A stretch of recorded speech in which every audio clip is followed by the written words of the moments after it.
To తొలి వార్త. ప్రజల కోసం ప్రజల పక్షం. వార్తలు చదువుతుంది మీ సుమలత.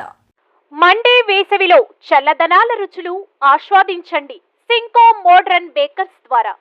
ఈ వేసవిలో చల్లని వివిధ రకాల రుచులతో కూడిన లస్సీలను ఆస్వాదించండి మా బేకర్స్ లో. రుచికరమైన matka lassi, plain lassi, dry fruits with ice cream lassi, అంతేకాకుండా mango malai delight, Africa delight, లచ్చి మలై, మిక్సీ ఫ్రూట్ సలాడ్ మరియు ఆల్ మోసోటోస్ వంటి చల్లని నేచురల్ డ్రింక్స్ తో వేసవి తాపం నుండి బయటపడండి. సింకో మోడ్రన్ బేకర్స్ స్థాపించి 50 సంవత్సరాలు పూర్తి చేసుకున్న సందర్భంగా మా కస్టమర్లకు ప్రత్యేక ఆఫర్స్. 4 ఏప్రిల్ నుంచి 14 ఏప్రిల్ వరకు ఒక లార్జ్ లస్సీ కొంటే మరొక లార్జ్ లస్సీ ఉచితం. అంతేకాక పిజ్జా, బర్గర్ మరియు లైవ్ డౌగ్ పిజ్జా ఒకటి కొంటే మరొకటి ఉచితం. త్వరపడండి, మా డెలివరీ పార్ట్నర్ స్విగ్గీ మరియు జొమాటోలో ఇప్పుడే ఆర్డర్ చేయండి. మరిన్ని వివరాలకు సంప్రదించండి సింకో modern bakers, municipal town hall ఎదురుగా, క్లాక్ టవర్, మహబూబ్ నగర్. మా ఫోన్ నెంబర్ 7993996577, 9440465652.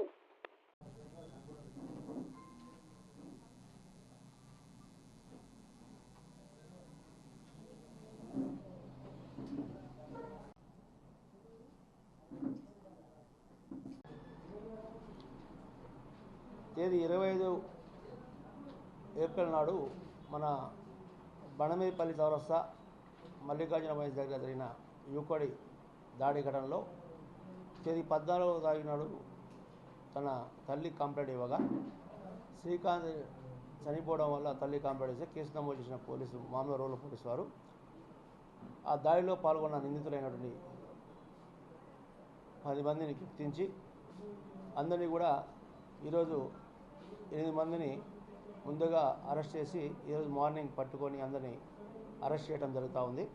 దీనిలో భాగంగా ఈ మన చింతపల్లి రవికుమార్ రెడ్డి అని చెప్పేసి ఏవను ఈయన కౌంటర్లో మొట్టమొదటి శ్రీకాంత్తో గొడవపడిన వ్యక్తి. అటు వ్యక్తితో పాటు Arun Kumar Reddy owner of the wine shop, అదేవిధంగా రాకేష్ వైన్ షాప్లో పనిచేసే వ్యక్తి, కోట్ల ప్రవీణ్ కుమార్ రెడ్డి ఈయన ఓనర్ యొక్క అరుణుల బ్రదరు, అదేవిధంగా శివశంకర్ ఈయన ప్రస్తుతం అబ్స్కాండింగ్ ఉండు, ఇతను ఈ ప్రవీణ్ వాళ్ళ బ్రదరు. తర్వాత A6గా కృష్ణారెడ్డి, ఇతను ఈ అరుణ్ వాళ్ళ father, one of the owner. అదేవిధంగా పికిలి వెంకటేష్, ఇది వైన్ షాప్లో పనిచేసే వ్యక్తి. తర్వాత జరపటి చెన్నమ్మ, ఏమో కూడా స్పీపర్, వైన్ షాప్లో పనిచేస్తుంది.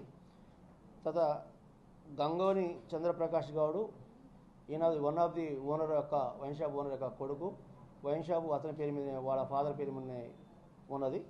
అతడు రఘుపతి రెడ్డి అబ్స్కాండింగ్ ఓనరు. ఈ 10 మందిలో ఇద్దరు అబ్స్కాండ్ 8 మందిని పట్టుకొని ఈరోజు జ్యుడిషియల్ కస్టడీకి పంపుదామని ఉంది. 302 కింద అంటే సెక్షన్ 302 పైన ఇవ్వడం జరిగింది. మీకు 342, 302, 323 రెడ్ విత్ 34 IPC కింద కేసు నమోదైంది. ఈ దర్యాప్తులో భాగంగా ఈ వైన్ షాప్ దగ్గర మొట్టమొదటిగా ఫస్ట్ చిన్న గొడవగా స్టార్ట్ అయ్యి అది క్రమానుగా చంపే కాడికి వెళ్ళింది. అటు శ్రీకాంత్ అనారోగ్య ట్రీట్మెంట్లో చికిత్స పొందుతూ మనకు యశోద హాస్పిటల్కి పోయినాక 14వ తారీఖు చనిపోవడం జరిగింది. దాని మీద వాళ్ళ తల్లి గారిని వెంకటేశ్వరమ్మ కంప్లైంట్ ఇవ్వగా మనం కేసు 302 మర్డర్ కేసు నమోదు చేసి నేను ఈరోజు రిమాండ్ పంపడం జరుగుతుంది. ఆ DVD సీజ్ చేయడం జరిగింది సీన్లో నుంచి. అది FSLలో పోయి ఇంకా అది యాక్చువల్గా 15 డేస్కే ఉంది డాటా అని చెప్తున్నారు. అయినా పర్వాలేదు, మేము మన FSL ఉంటుంది ఫోరెన్ ల్యాబొరేటరీ, అటు పంపించి రిట్రీట్ చేయడం జరుగుతుంది. అబ్స్కాండ్ కూడా రిమైండ్ చేస్తాం. పరాలో ఉన్నారు ప్రజెంట్, వాళ్ళు ఆల్రెడీ A10గా ఉన్నారు వాళ్ళు. మొట్టమొదటిగా ఫస్ట్ చిన్న గొడవగా స్టార్ట్ అయింది, అది క్రమంగా అది మర్డర్గా దారితీసింది. కాబట్టి అట్టి వ్యక్తిని మర్డర్ కేసు కింద నమోదు చేయడం. పాత కక్షలు ఏం లేవు దీంట్లో. వైన్ షాప్ సీజింగ్ అనేది మా చేతిలో ఉండదు. అది డిపార్ట్మెంట్, ఎక్సైజ్ డిపార్ట్మెంట్ సంబంధించింది. మేము దాని మీద వాళ్ళు ఎక్సైజ్ డిపార్ట్మెంట్ వాళ్ళు తీసుకొచ్చాము. ఇంకోటి దీని ప్రకారం